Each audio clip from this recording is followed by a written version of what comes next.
Dakle, kupili ste svoj prvi DSLR fotoaparat i sada želite saznati sve o njemu i njegovim sposobnostima. U ovom videu pričat ćemo o 3 osnovne karakteristike koje svaki ovakav fotoaparat ima, a to su blenda, zatvarač i senzor.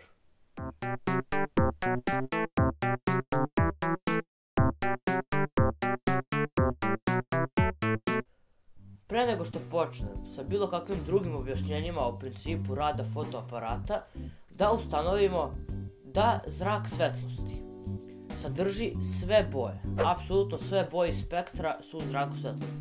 Sada u različitim procentima, zbog toga su neke svetlosti, na primjer žute ili plave, ali još sadrže više jedne boje ili druge. I također svetlost to je taj zrak svetlosti se odbija od stvari.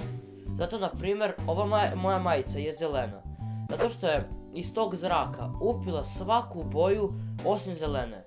Zelena je jedina boja koja se odbila sa ove majice i ušla u naše oko, zato mi ovu majicu vidimo kao zelenu.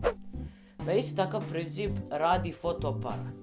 Prva stvar koja utiče na količinu svetlosti koja pada na senzor jeste blenda. Blenda se nalazi u samom objektivu i također blendu sačinjavaju tanki metalni listići poređani u krug. Što je više tih listića, to će otvor blenda više podsjećati na krug, a što je manje tih listića, to će podsjećati više na neki heksagon ili tako nešto, neki nepravilan oblik. To će utjecati kasnije na nešto što ću vam objasniti. Blenda se obeležava kada vidite na objektivu tako nešto ili negdje na internetu ili negdje ste pročitali F pa kosa crtica. To je kosa crtica pa neki broj, znači slovo F, kosa crtica neki broj. To je u stvari žižna daljina objektiva, to je to F, podeljeno sa tim prečnikom otvora blende.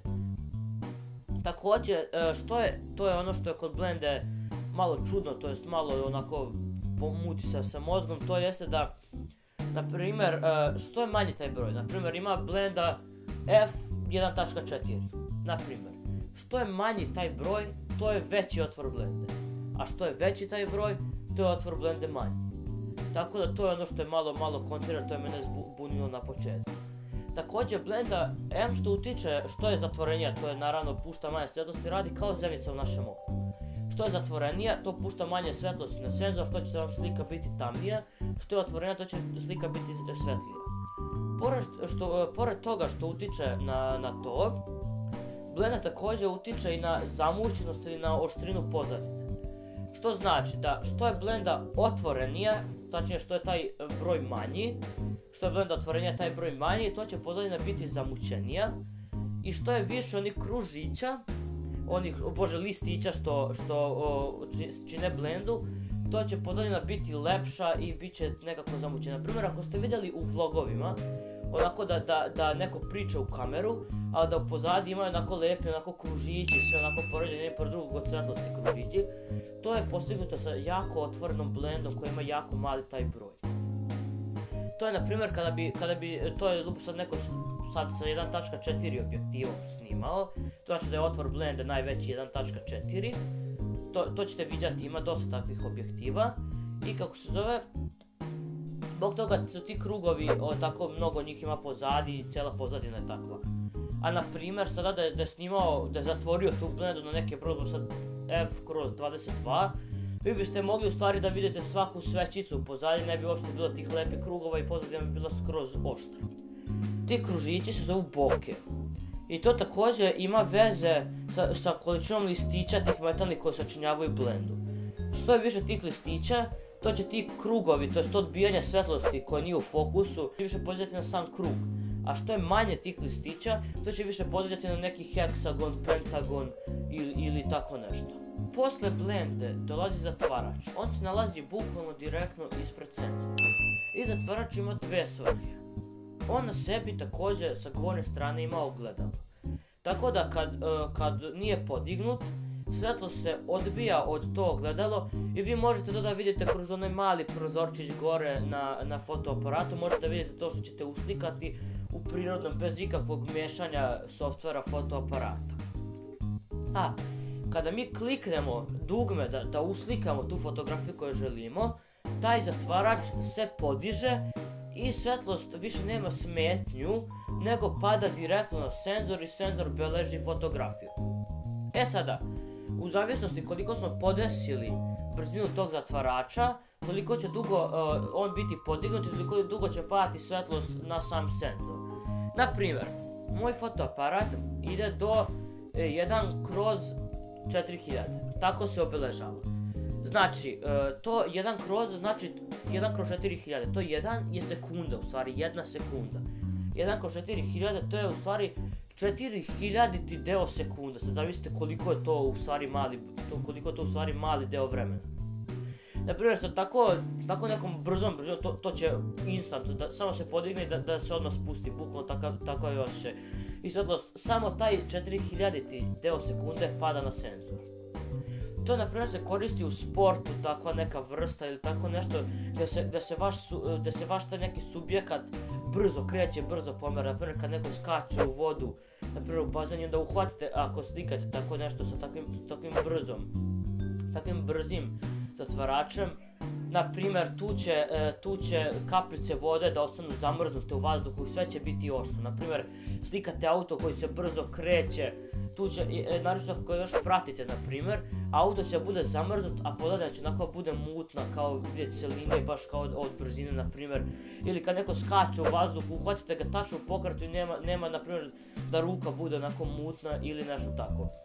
Ako, naprimjer, stavite da slika 10 sekundi fotoaparat, to jest da 10 sekundi konstantno svetlo spada na taj senzor, a ako slikate, naprimjer, nešto što se kreće, uopće to neće moći se vidjeti, nego samo će stati trag tog nečega. Bukvalno fotoaparat će uhvatiti, naprimjer ako se čovjek kreće. Fotoaparat će uhvatiti poziciju tog nekog čovjeka u svakom deliću sekunde tokom tih 10 sekundi.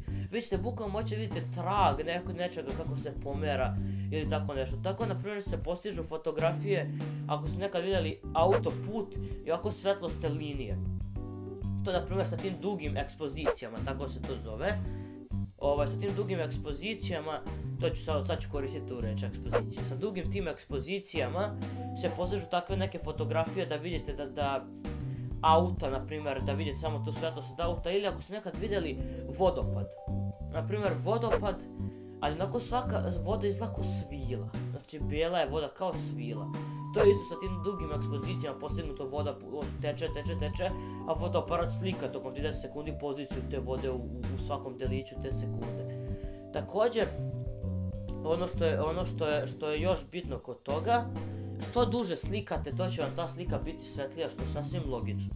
Ako slikate u mraku, naprimjer, negdje gdje je jako tamno, poželjne su te duge ekspozicije, ako nema ljudi ili nečak tako, pošto će svi biti mutni. Osim ako to nije nešto želite posljediti na fotografiji, poželjno je koristiti blic jer on pravi bukvalno veštačko svetlo i pravi kao da u toj situaciji ima više svetlosti nego što u stvari ima. I, naprimjer, slikate, što duže ostavite tih sekunda, što je duža ekspozicija, to sam htio da kažem, to će vam slika biti svetlija. Što je kraće, naravno, to će vam slika biti tamnija. Naprimjer, od nekog 100 delića sekunda, znači od 1/100, tako piše to na fotoaparatu, pa sve nadalje, to je sve kraće i kraće, 1/100, 1/200 i sve tako shvatate poentu, može se slikati sa fotoaparatom direktno iz ruke. A sve manje preko 100 se preporučuje korištenje stativa, zato što ako jednostavno ne bi koristili stativ, sve te slike bi bile mutne, tako nešto, zato što jednostavno same ruke ne mogu ostati prirodno potpuno čvrste, uvek će biti neki podrhtaj ili nešto tako. Tako da to je uglavnom bilo to što se tiče zatvarača i sada možemo preći na senzor. Senzor ima najvažniju funkciju u fotoaparatu, a to jeste beleženje svetlosti, te koja je pala na njega, u digitalnom obliku, a taj digitalni oblik mi nazivamo fotografije. Senzor u stvari mijenja film. Ono što je ranije bio film u analognim fotoaparatima, to je sada senzor.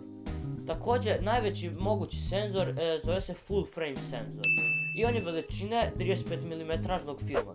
Znači, film od 35 mm je iste veličine kao i taj full frame senzor, tako se zove.